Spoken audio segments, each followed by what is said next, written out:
Steel, they say, is the bedrock of any nation. But in Nigeria, we have destroyed the bed of our steel industry, stealing our steel. When Delta State Company, DSC, Owen Alaja, near Warri, was commissioned in 1980 by President Shehu Shagari with a design capacity to produce approximately 1 million tons of liquid steel per year, it was hailed as one of the largest steel plants in the African continent.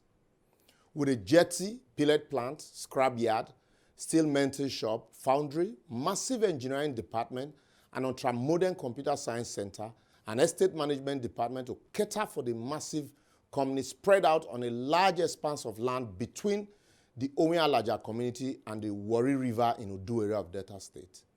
DSC was a dream project conceived to quench Nigerians' growing thirst for iron and steel, and was the hope of the long-awaited breakthrough in industrial development for Nigeria and Africa.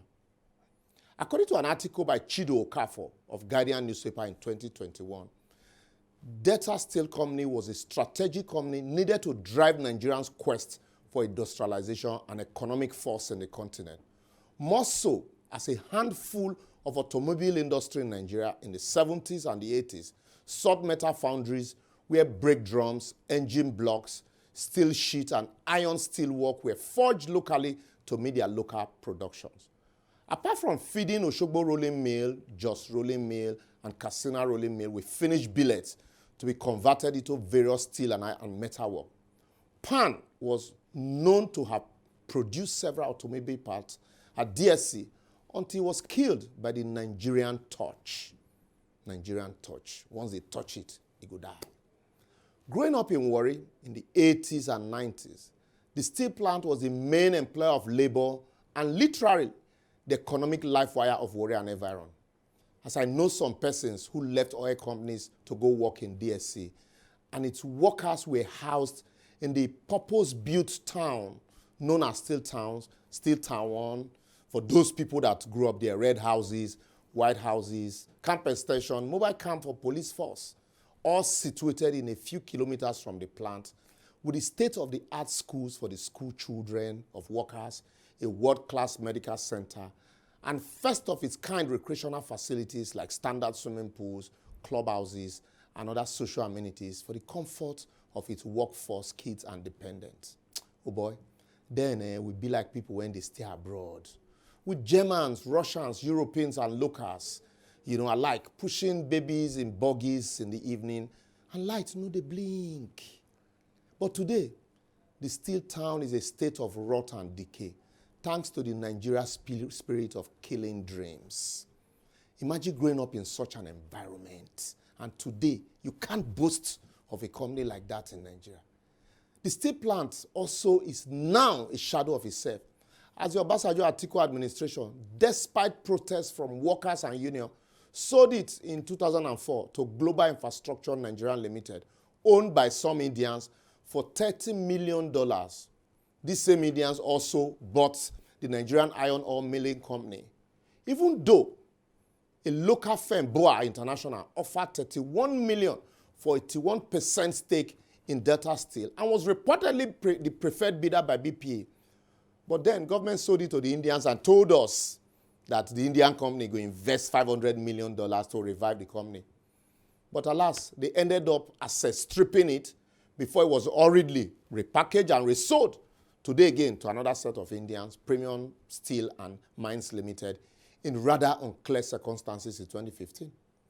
Despite the call by Honorable Ben Ibakpa, the member representing Ethiopia Federal Constituency at the House of Representatives in 2019, that Premium Steel and Mines Limited was hurriedly registered to rip off Nigeria without any proven track record in steel development, the government simply looked the other way until date.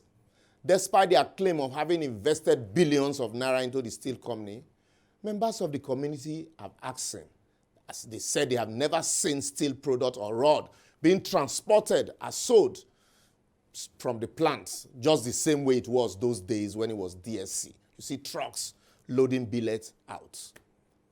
The story of the workers, Uncle, that's a story for another day. As 10 episodes of The Advocate, go fit, narrate, and finish. Many have died waiting for their pension and gratuity.